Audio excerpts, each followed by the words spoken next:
Here we go. Me too. Yeah.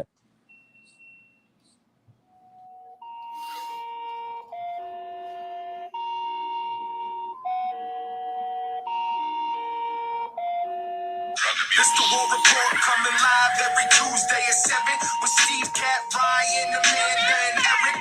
And the voice of NEW, Vince Berry. Hitting all the topics like a clothesline flurry. Turn up your speakers and hear them out. You can listen from your car, even on your couch. They too raw, who NXT? Handing out smackdowns, follow on IG. Plus, it's sponsored by TagMeADate. Go to YouTube and sub now for every update. It's all wrestling here. No safe space. Now listen in. Time to hear from some of the greats.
I chose this one.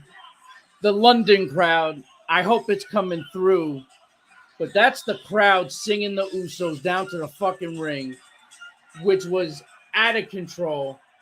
Yeah. Welcome, everybody, to another edition of the War Report. We have so much to cover. We have Money in the Bank. We have Raw. We have SmackDown. So many things to talk about because we did take the 4th of July off. But I want to welcome everyone back. We are back. We have so much. I've been looking forward to this all day. I didn't even see Money in the Bank till I got back from vacation, and then I literally binge watched everything at once. And so I've got a lot going on in here. But I'm excited. I just real quick, I want to take a minute before we get deep into it. You're gonna notice we're missing a few people tonight. I think Ryan's gonna be on, but Kat took a big loss. Her father passed away, so she's been dealing with a lot. And our thoughts and prayers are with her, and we wish her all the best. We love her, and when she's ready, she'll be back on. Hopefully, it'll be next week. But right now, she's just got to deal with some stuff. And however long it needs to take for her. Yeah, well, listen, it's a big deal. You can't put a timeline on it. You know what I mean? Like, something like this. So absolutely. She needs, hopefully it's a week, but if not, we understand completely. Yeah. So yeah. And then we got Eric. He's going through some things, so he's taking a week off. So we wish him all the best. But we'll keep it moving because, again, there's so much to cover. I think we should just start off with Money in the Bank. And unbelievable. I want to just normally when we break down pay-per-view, we kind of go in order. And I don't necessarily want to do that right now because I want to really talk first about both Money in the Bank matches. Because this is what the show's about, right? These are outside of the Civil War, which we will most certainly get to. That's really what you're tuning in for. Both of them were stacked pretty well. I thought both were really good. There were some botches. It's going to happen when you're dealing with ladders and shit like that. But I think both of them were really good. I was happy with both outcomes. But most importantly, with the women's, I am absolutely in love with the finish of that match because that's something we've never seen. Not like that. It was different. Yeah. It was creative, and they gave Io Sky her opportunity. So I think that was awesome. The handcuffs coming into play, it was really well done. And then, of course, you get Damian Priest, who goes over. Listen, there's no doubt about LA Knight was was the most over. And Yep. I think most people were rooting for LA Knight. There's Ryan, he's coming in. Yeah. But I do I'm not upset about Damian Priest. I think this is going to open up some real good potential. And it just shows the company's got the faith in him, which is awesome. But a lot, what did we think of the overall match? Again, I thought it was pretty good. There were some great spots. The men's. The men's, yeah. Yeah, it was pretty good. The one thing that unfortunately people are going to remember is not going over how it was intended was the anticipated Ricochet Logan Paul, spot that's supposed to be a big, I'm glad you brought that up because that was supposed to be the big thing. When you go back and you see the replays and everything else, obviously that could have been catastrophic. First of all, for Logan Paul, absolutely. I mean, the way that his head hit, that could have been the last time we ever saw him. So I give a lot of credit that he's okay. But when you go back and see the replay, even though we know it was botched, it still looked fucking great. Yeah, you know what I mean? If anything, it looked even more badass because it went wrong, and Logan, by all rights, should be dead right now. It looks like a head driver. Like literally, he drove his head into the table. Right. And the fact that they were able to, because not that getting stuck on the rope like that gives you momentum, but the way that those guys, when you usually get crotched on the top rope, they have two hands on the top rope and then their bottom feet on the bottom rope and kind of use that as the momentum to do what they're going to do. And it wasn't because they got caught and they didn't quite catch themselves on the top ropes right. They had to stop for a second and then go and do this thing, which again it's pretty impressive that to do it correctly, but to mess it up and then be able to recorrect and still hit it at the end, despite landing on somebody's head is bad, but they got it off. I mean, at the end of the day, they hit the spot. So it showed you the kind of athletes they are in a way, it's just to like you said, right? It's like, oh shit, no, go. And then they still go right. And Ricochet, first of all, Logan Paul, no slouch, very good athlete, and then picked up wrestling very quickly in the last year or two.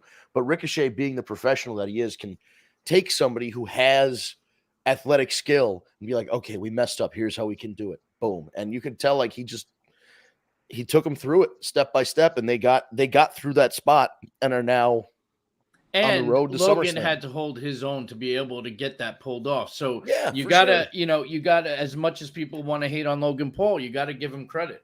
There are a lot of things to dislike Logan Paul about. His wrestling isn't one of them, unfortunately. It might be the only thing not to dislike. Right, exactly. It's the only thing that he's not a complete cock-down. I will say this: his promo work has been great. Even if you go back to this Monday night with Ricochet, I thought his promo work was great. It was he's comfortable. Yeah, but that's a big part of it. Right. It's like how many great superstars are horrible on the mic, and nowadays it's hard, to get over if you're not great at both.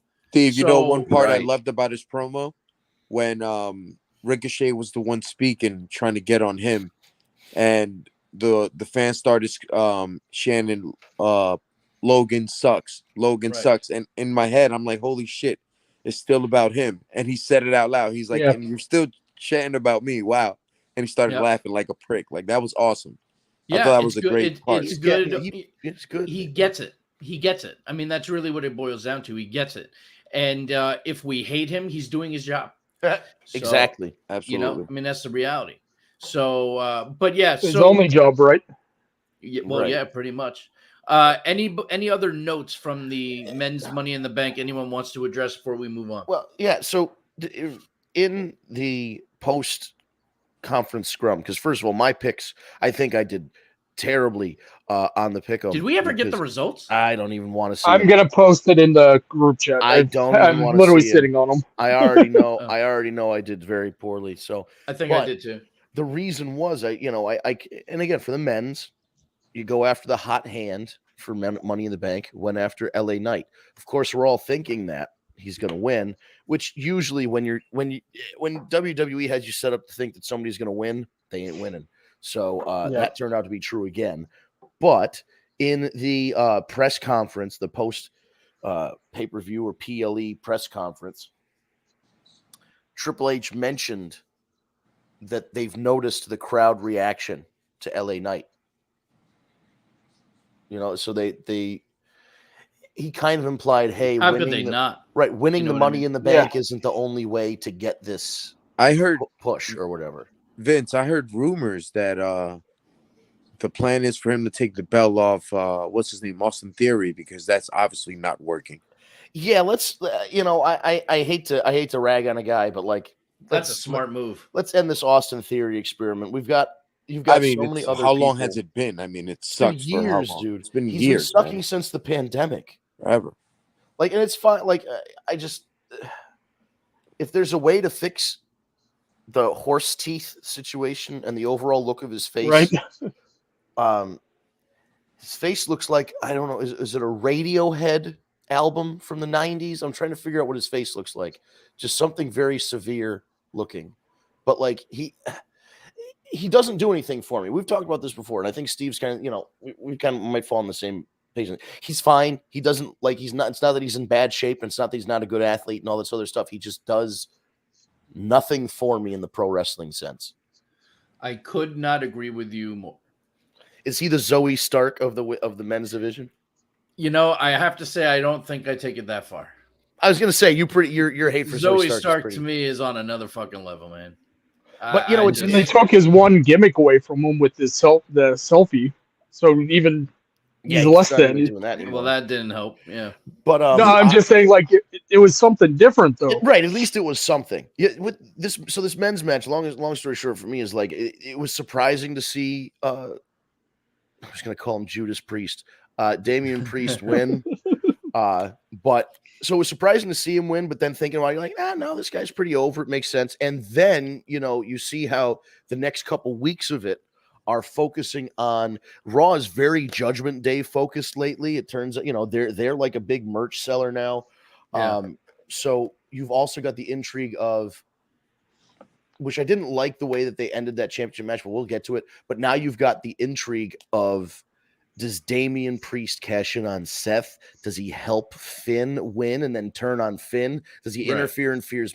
There's a lot of different variables now that you have two people in the same faction, both vying for the same World Heavyweight Championship. That's very interesting, and I don't hate it at all. What the disappointing thing is you've got a guy like LA Knight, who I know that they say they have plans for at the press conference. They say not to worry, but that's when you worry. That's when, especially for a guy like this, we're in the DDP shit or get off the pot situation here with him. Because we've been saying that a lot. He's he's late 30s, he's almost 40, just like DDP. And nowadays, not that you have to retire when you hit 40 or anything, because fucking Ric Flair was still out there and he's 102.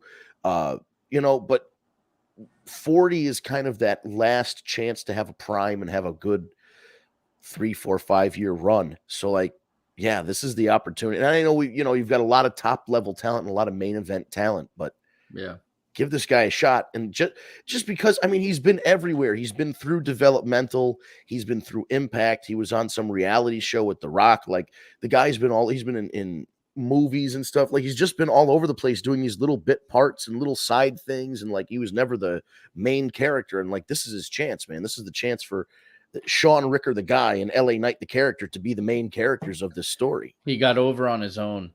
That says, which is so volumes, and they're going to do something with him. I really do. I don't think they have a choice.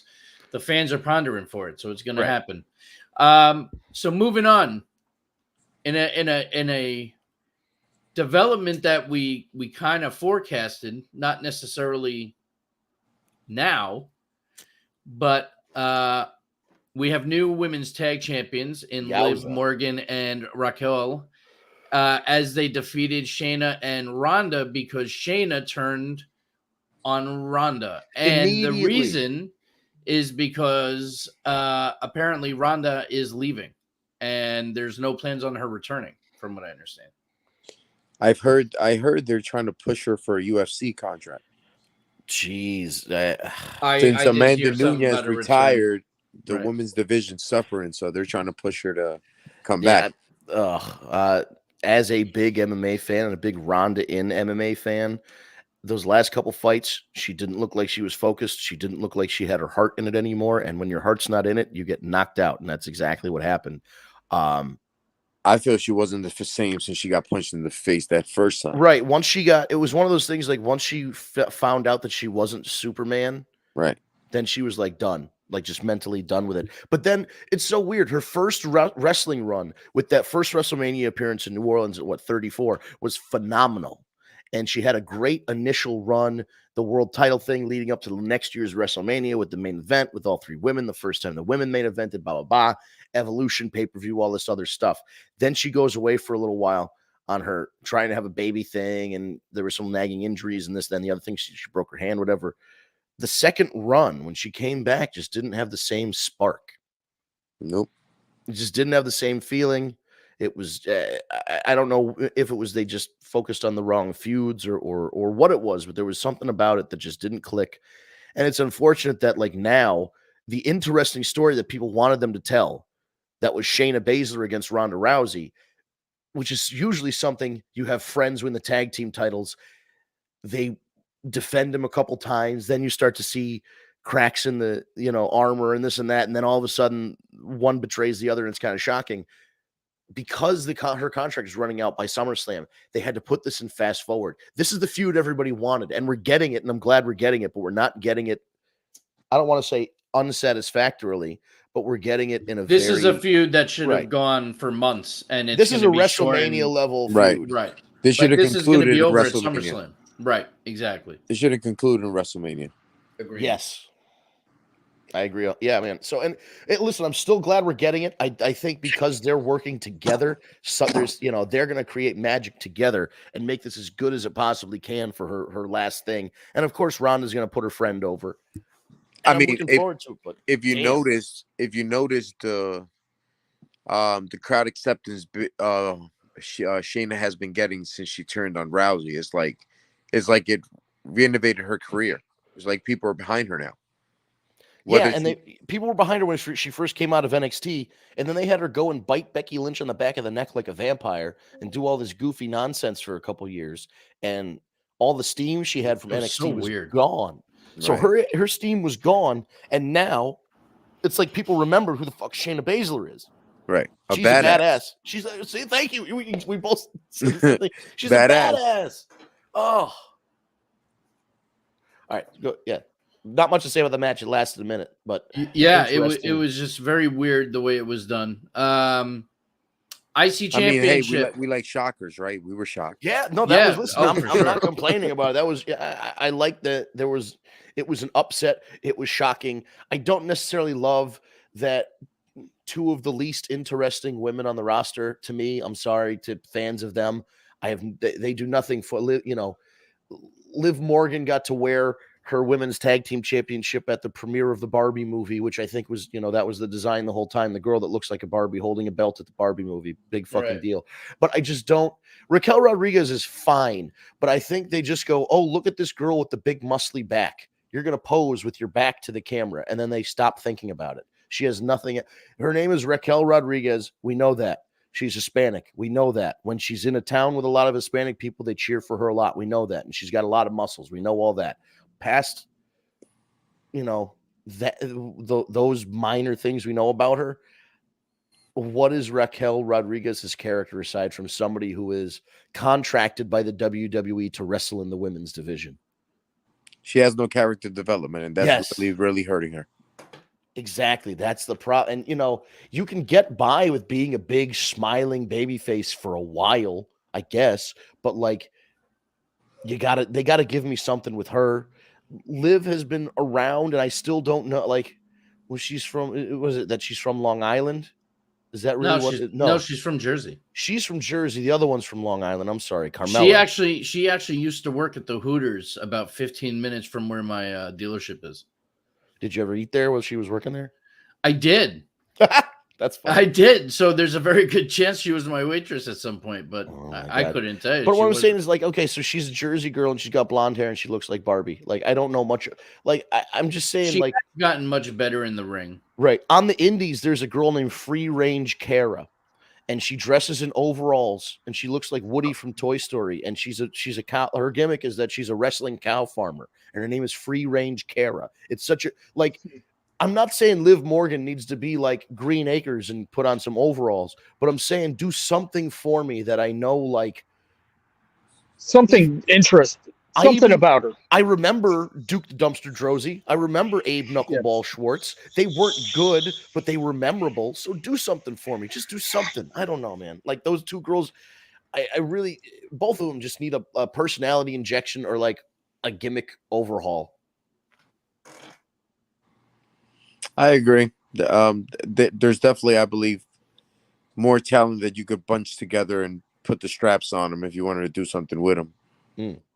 Yeah, I thought there were other better choices, probably. Even the redheaded girls, give them a rematch and let the NXT girls win. Right. Because they can actually, not that the other girls can't wrestle. Well, I have a feeling they're about to give the belts to DeVille and Chelsea Green. Oh, yeah, probably. That would make a lot of sense. Yeah, I mean, that's where I see that headed, which I'm okay with that. Gunther, Matt Riddle. Good match. I mean, I feel like anytime that Gunther's in the ring, it's a great match. And that's not taking anything away from I was going to say, then you added Matt Riddle. Right. I mean, it was just a great all-around match. And Gunther, again, made Riddle tap and kept the title. But then a surprising return of Drew McIntyre. So now it looks like we're getting Drew McIntyre, Gunther, and I really hope they're not planning to take the strap off Gunther and giving it to Drew McIntyre.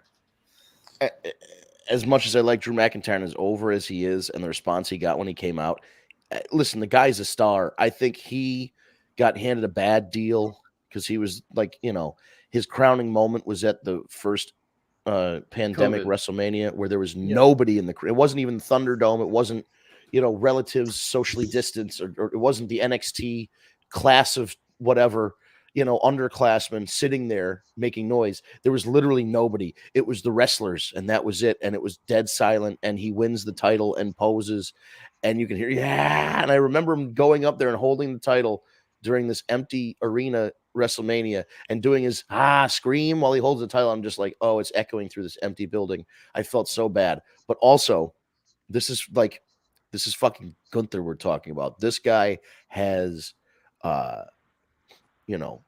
not just come up from NXT and done well, but he's taken the Imperium thing and the Gunther character, and all it needed was a little bit of tweaking to make it ready for the main roster. The Gunther, the Walter Gunther thing, we can argue about the name all we want. It's happened, whatever. I'm over it. But it's just weird that they did it so soon, but so late into the game, they changed his name. But whatever. These guys took an act, which they never usually do. They took an act from NXT, and they just took it and brought it to the main roster, and it worked. And I hope they realize that's the point of NXT. What works at NXT is probably going to work on the main roster. Vince didn't get that, but no, but these. I'm over. I'm very happy for Gunther. These other guys, the Imperium guys, are good. They're doing exactly what they need to do in this group. They realize that Gunther's the crown jewel, and they're like, they're the seasoning for the whole thing. The whole thing works. Gunther's wrestling like a motherfucker. My one criticism is I need Gunther to get knee pads or a singlet or something, because he has that I used to be fat and lost a bunch of weight, and now I'm just wearing boots and trunks thing, and he looks like a naked skinny baby. You know what I mean? Like he just looks like a naked baby. I just need knee pads or something, man. I just need something. I just can't. I don't know what it is. That's funny. That is hilarious. I actually do not mind his look because I think he looks so raw and fucking. And that's what it is. He doesn't need anything. He reminds me of a wrestling Mike Tyson.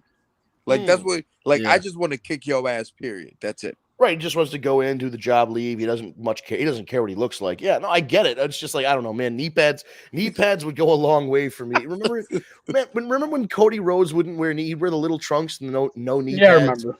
Oh my God, I hate guys. Oh please, if you're on the indies and you don't wear knee pads, just invest. They're like $20. Anyway, yeah, great. I mean, great match. Riddle's good. Gunther's good. Not And then, feeling. I don't know this thing about Drew. I don't know.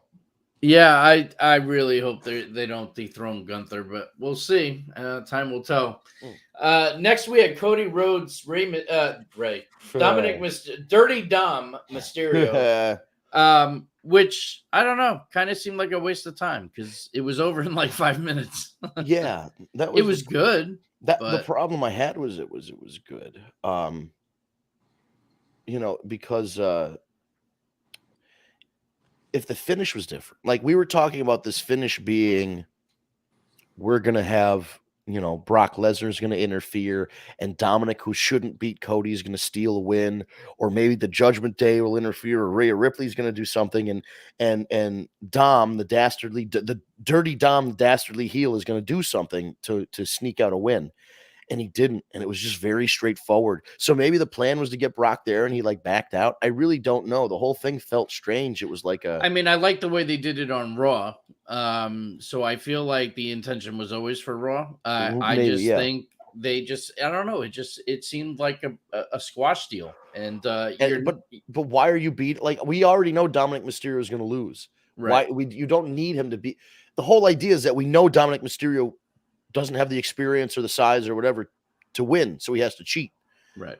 Why do we need him to just lose? Like, he just went out there and lost. Like, there wasn't anything, like, nothing in there saved him or protected him from the loss. He didn't accidentally get sprayed in the eyes with mist or so. You know what I mean? Like, there was nothing in there that really it was just like, they want to see Cody. We're gonna have him beat. I did it too. We're gonna beat Dominic. Yeah. I think that's exactly what it was, Vince. I think it was the fact that you probably had 10 minutes to burn. It was and those are arguably two of your hottest wrestlers right now. Because face it, Dom is all you got to do is put Dom and his mouth next to a mic and let people boo him for 5 minutes straight. Yeah, and so it's like, all right, let's burn some time. I think that's what it was. Exactly. And maybe Cody, I understand the whole thing is Cody's going to take a bunch of losses during this to before redeeming himself.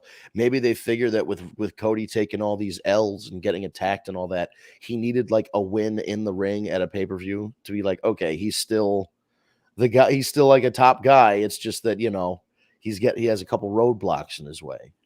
Right. Maybe there's a way to get him. You're right. Because do you think he's going to be Brock Lesnar coming up?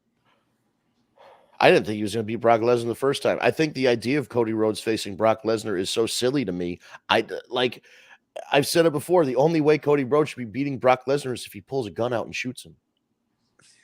Makes sense. Like, no knock on Cody. It's Brock fucking Lesnar. I gotta tell you, I think this third match, I don't see how Cody loses. Right. Well, that's the thing. It's got to be a stipulation. It's got to be like a bull rope match or a coal miner's glove or some old Southern, some match Dusty used to run, so that he can win. Here's the thing. They have to find a match where Cody can win and Brock doesn't take a pinfall, but it's still a big spectacle. So if they go into a bull rope match and they both bleed like stuck pigs, and Brock Lesnar's picking up Cody and he touches one corner, he touches two corners, he touches the third one, but Cody's touching them all. And then at the last minute, Cody pushes Brock Lesnar off, hits the crossroads, and touches the last corner. Boom, he wins. Brock doesn't take a loss, but you've set up everything you needed to do. Cody gets the W. It's a big moment, but there's no, definitive 3 crossroads to a pinfall kind of thing. I don't know. That's how I'm envisioning it going. I mean, I like where your head's at. Just because, I know Brock Lesnar is willing to do business.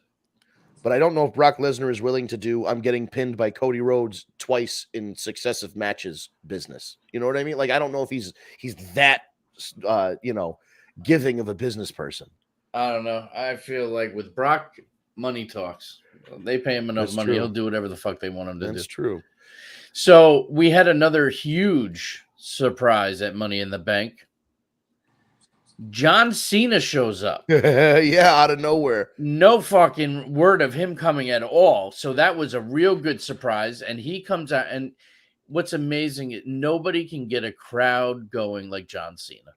And that crowd was unbelievable. And the whole idea was to set up the idea that they are going to do WrestleMania in London, and it's going to be amazing. And then you had Grayson Waller come out, and in the end, he took an F5. So it was a great all-around segment. It was great to see John Cena, and it was a great promo, and the crowd was on fire. Yeah, interesting. You know, they've chosen, you know, the weeks or month after AEW sells 70-something thousand tickets at Wembley Stadium to try and push for this WrestleMania thing. I'm not mad about it. I don't think, you know, because with the way they've been running WrestleMania, yeah, go ahead. Why haven't they been to London? It's a cost thing. They have to I think what they do right now is they do maintain some sort of storage facility over in the United Kingdom that has all like their sets and their equipment and all that. And then they, like, you know, they'll hire you know, contracted union workers to like set the arena up and all that. But, you know, it's the cost of doing that, because they just have a regular crew. They pay their salaries that travels on the road with them. And when things need to get set up, it's a combination of the WWE employees and then union laborers in the it's not the actors union, it's like the stagehands union. So there's a system in place in the US where they know the costs, and it's all kind of built into the budget. This is like, you have to pick up everything. You have to pick up every single talent and fly them there and accommodate them. The writing staff, the producers, the crew. I mean, you're taking. Imagine taking the car dealership you work at and going, okay, guys, we're gonna sell Jaguars in England next week. All right, well, shit, we all have to go to England and sell cars. I'll give you all that, but then on the other side is, look at what they charge for these fucking tickets. Well, yeah. Between ticket sales, merchandise sales, the week long of events that they do, and the signings and the meet and greets and the fucking shops and all that shit, they will make that money back tenfold. Yeah, but it's always like, I don't want to say it's always a risk to do the stuff overseas, because I think they're so starved for wrestling that when a live event comes around, they're appreciative of it and they flock to it. I mean, and it's WrestleMania. Like, so All In has sold 70-something thousand tickets with no matches announced. WrestleMania amazing. Would do the same thing. If you announced the WrestleMania with no matches and you just say it's going to be in London, people in London, you know, people in England, Scotland, Ireland, you know, France, Denmark, Italy, whatever, like Germany, or you're getting people all over. Or you announce one match and it's got to be big. It's The Rock versus Roman Reigns. I mean, if they announce that, it's getting sold out in half an hour. No, yes, Rock versus Roman Reigns will only happen in one place. Miami. Ooh. Is a must. Why Miami? They're both from Miami. Yeah, that's like their home ground. Yeah, for college and all that, because Roman went to UCF, and then you know, he was Rock was a Miami Hurricane. Right. Yep. But I don't know, man. It's interesting because they didn't announce a venue. They didn't announce a year or a date or anything. This was literally like a campaign speech. This was like a, hey, if you want us to do WrestleMania, you know, make some noise. And then some MPs, which are elected officials over there, spoke up and said that, you know, hey, that would be great. But I mean, you know, they just got to make it happen. I don't know where. I don't know if it'll be Wembley. I don't know if it'll be the O2 Arena. I don't know if it'll be a soccer stadium. I have no clue. So there's so little information about it, and it's literally just in the stages of like, hey, we should do this thing. That there's no real details yet. So I guess it's a wait and see situation. So after that, Io Sky becomes your women's Money in the Bank. Yeah. I thought the match was great.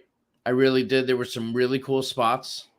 There were some botches, but again, those are going to happen in Money in the Bank matches. But overall, I was happy with that. I thought everybody did great. The only one that I think that was horrible in the entire match was Zoe Stark. Why did I know you'll say that? I had a feeling. I just You had a hate her. feeling. With a passion. I mean, she took a good bump from that suplex off the freaking ladder. That wasn't bad. Okay.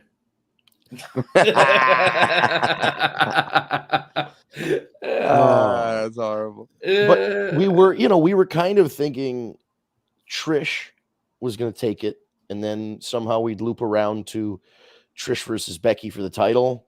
We're still getting Trish versus Becky. It's not going to be for the title. You know what I honestly thought was going to happen? What's that?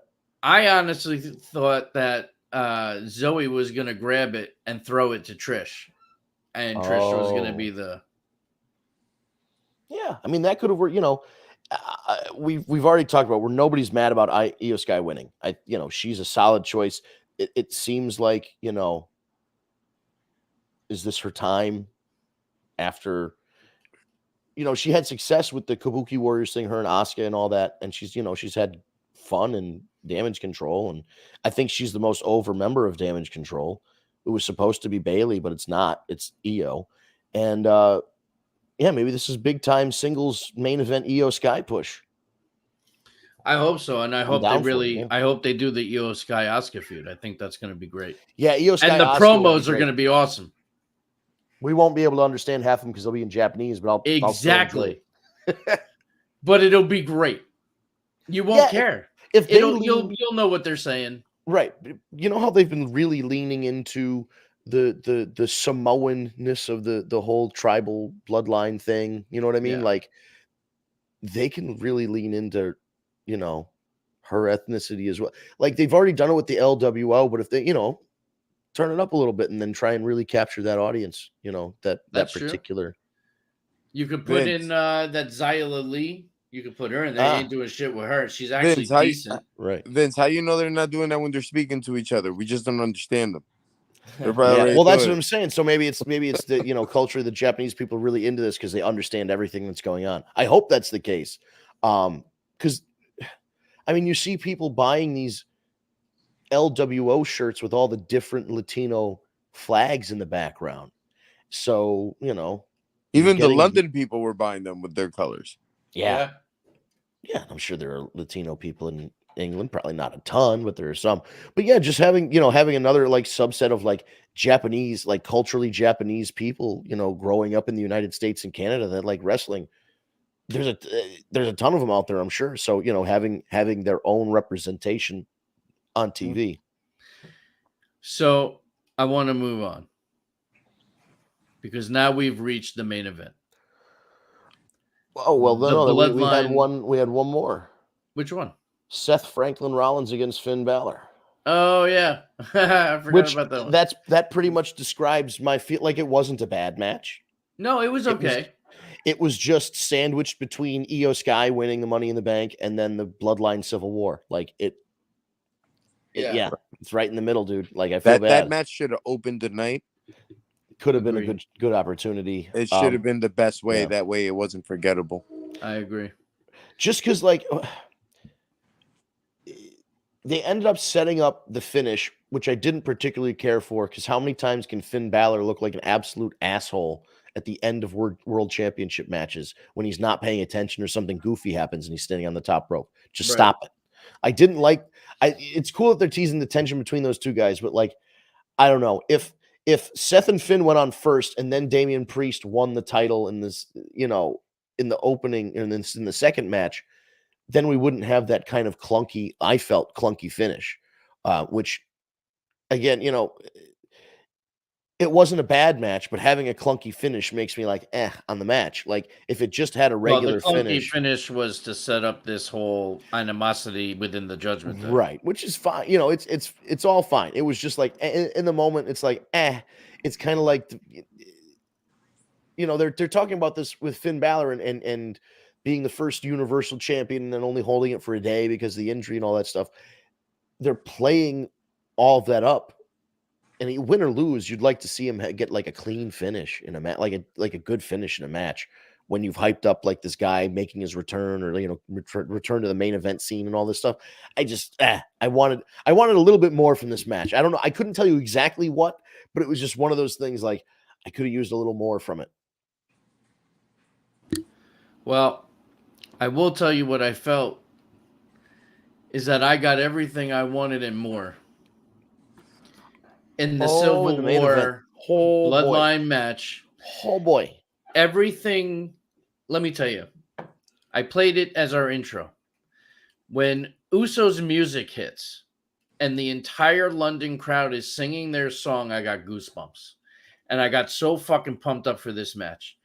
And then Roman's music hits and the crowd goes nuts. And Roman does what he does. And then we always say the best matches, I'm so repetitive, but we always say the best matches are the ones that just tell a great story. Mm-hmm. This entire match told an incredible story that isn't over yet. And everything about this match to me hit. It was fantastic. There were a bunch of false finishes.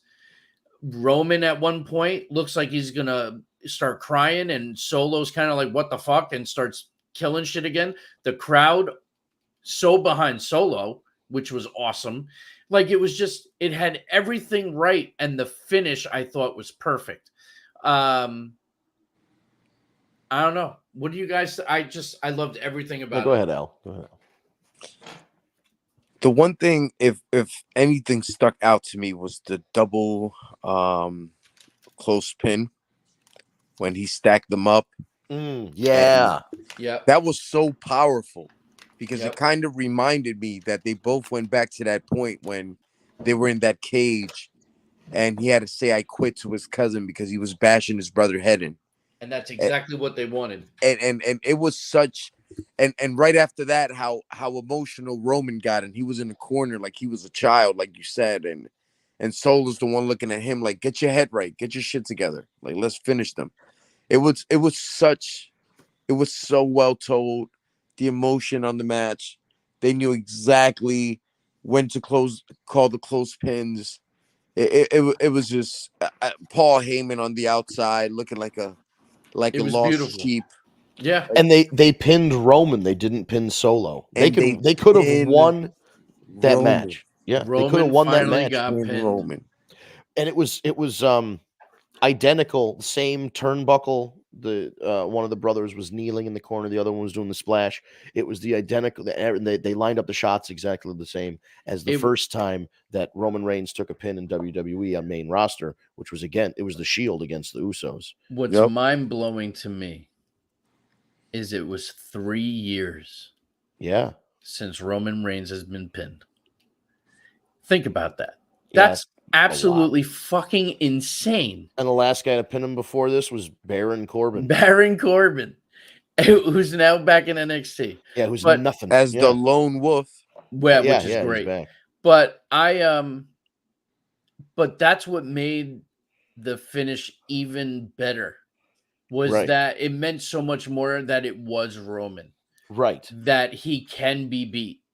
He can get pinned. And it sets up this SummerSlam match. Oh, yeah. Yeah. Well, and then we had the Tribal Court on SmackDown. I thought the elders were going to be there. And I know they're in bad health, but I thought, I know Offensica might not be able to make it, but I thought at least like Rikishi would be. I thought somebody would be there. I still think that's happening. I don't know when, but I do think at least Keish, I think, is happening. And now, especially because one of the Usos is Jimmy's going to be out. It looks like they wrote him out for a little bit. So it's the perfect opportunity for Jay to get some help, maybe, or something. But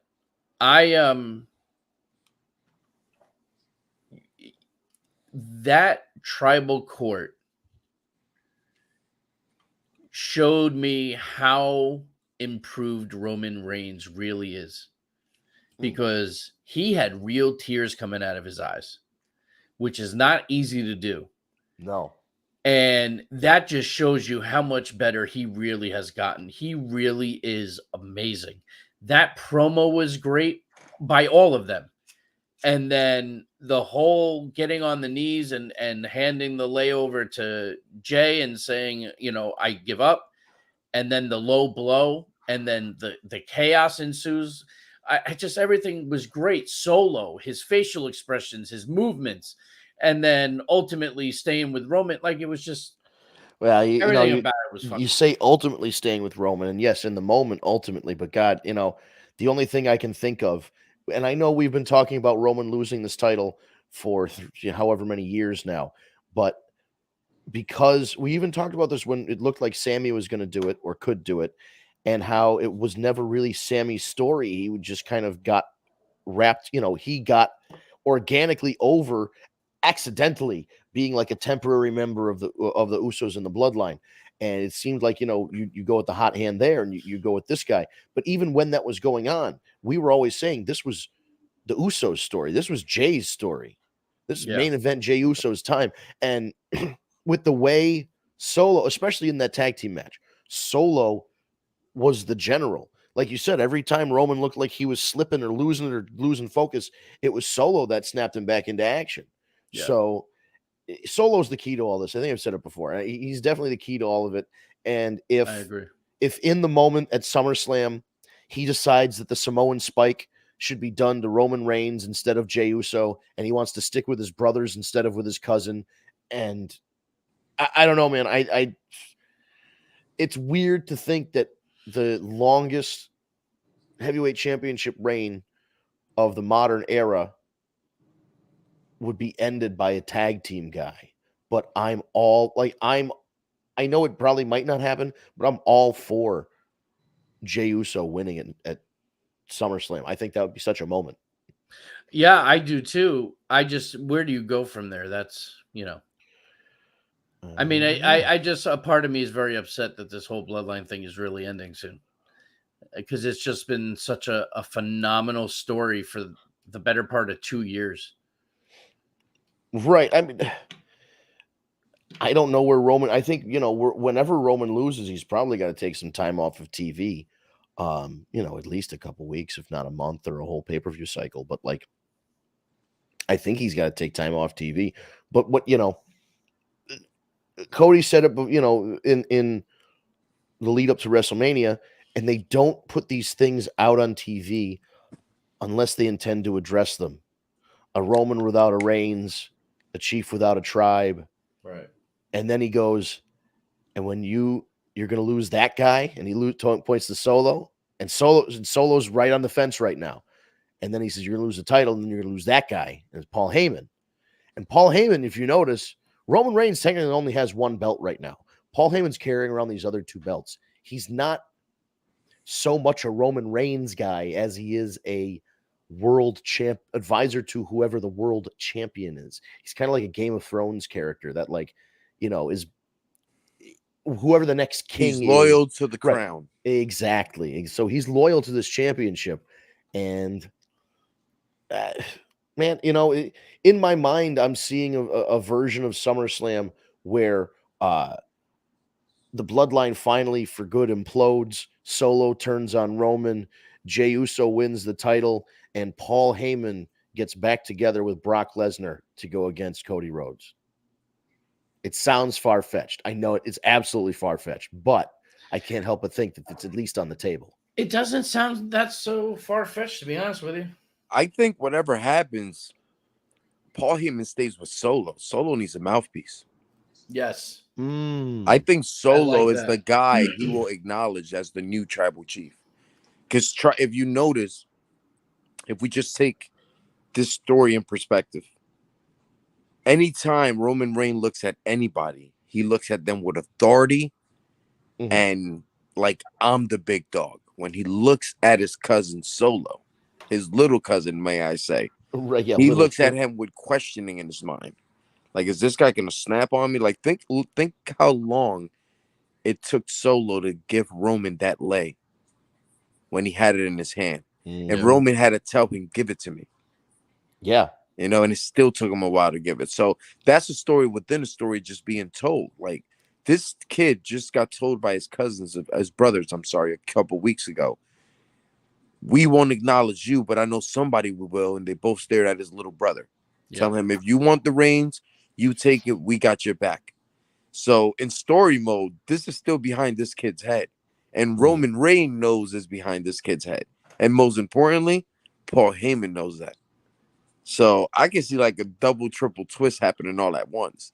But I think Paul stays with Solo. I kind of agree with that. I do. I think it makes the most sense. I think him going back with Brock right now wouldn't make sense. But it's wrestling, so you never know. Isn't it time for Brock Lesnar to take a hiatus? Like, he's been around for a while. That's true. He could lose. Well, he did take a whole cycle off. He took a whole cycle off. Yeah. He just came back. He'll have this match at SummerSlam, and then he'll probably disappear again for a while. Yeah. Yeah. Especially if he does lose to Cody, then that, we won't see him for a little bit after that. Right. Yeah. Especially if he loses. Right. Wow. Money in the Bank recap show. Holy shit. What a great fucking pay-per-view. All around, it was such a great show. It was very good. Very, very good. I mean, look, it's bad when we say that the worst match was Seth Rollins and freaking Finn Balor. Like, yeah, right. Or like when you go, I don't even count. And Cody it was a good Dominic. match. Yeah. Yeah, I don't. Cody and Dominic, I don't. And again, it was a good 5 minutes. But it just doesn't. It wasn't. Yeah, like maybe that might be the worst match just by like design. But like, yeah, when you say Seth Rollins and Finn Balor had the worst match of the night, you're not. You're in for a good show. What is worst, right? Right. Steve, did you notice something in the comments, the YouTube comments thing in this window on our StreamYard thing to the right? Oh, looks very early this afternoon. I was just going to say, did you notice the time on this? Once again, we just have to give a shout out. He's probably listening or he's going to catch it, on the replay. David Rosca, our friend from, I assume, Montreal, because he's got an Expos logo, but he's definitely from Canada. As you know, he is both our women's wrestling and our women's United States gymnastics team correspondent here on the show. So he likes to give us little updates every now and again, which we really appreciate. This one, however, I have to say, the first two comments came at 1:56 p.m. and 2:11 p.m. And this show did not go on until 9 p.m. So he is 7 hours ahead of the game. I appreciate the dedication to your craft here, David. We're going to definitely get these on the air. Nadia Comaneci is the original Trish Stratus of women's gymnasts. Now, I mentioned this before. Lady Frost. I saw Lady Frost wrestle for AEW. She is also a gymnast. She uses her gymnastics background in her wrestling arsenal. And I wonder if David knows that about Lady Frost and what he might think about. So David, if you're hearing this, I want to know what you think about Lady Frost from Impact and AEW. Trish, this next one came at 2:11 p.m. Trish Stratus is going to beat Becky Lynch at SummerSlam. I mean, it's possible. It's very, because I don't know how long this feud's going. If this feud is going to keep going, I think Trish wins and make it go to Survivor Series. I don't know, but it's very, very possible. These next ones came a more reasonable hour, 6:56 and then 7 o'clock on the dot p.m. So only 2 hours ahead of the game, but still way more show prep than we do, David. His 6:56 comment, Mandy Rose is way better version than Trish Stratus as a former longest running reigning NXT women's champion, 413 days. So third place in all time.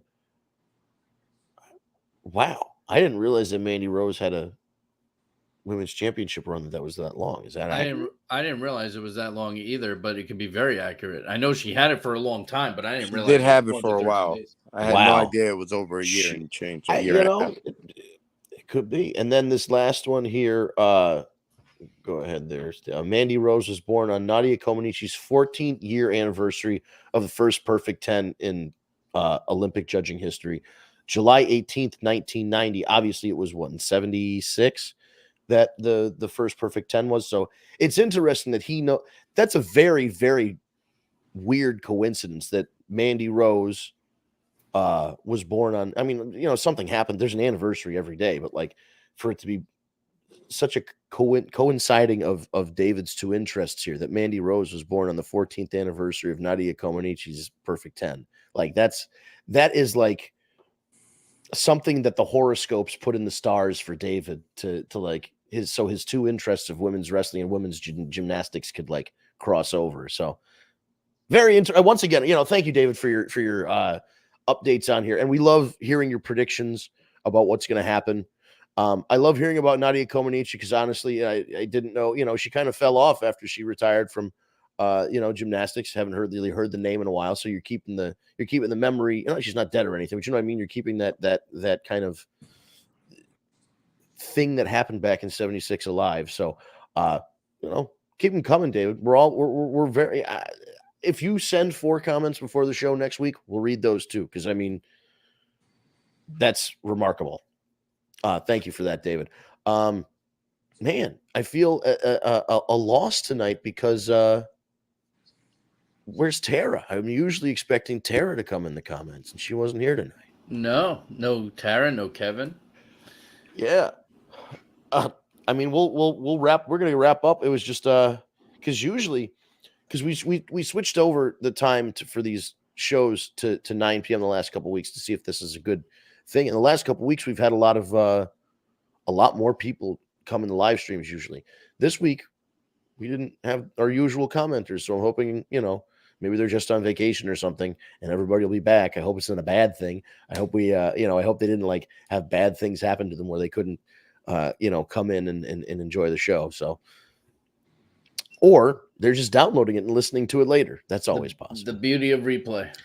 Yeah, that's the good thing about it is all of the, as we close out here, all of the archives are on the YouTube, or I'd say most of them for the last couple of years are on the Tag Me. If you go to Tag Me a Date, you go to youtube.com, type Tag Me a Date into the search bar.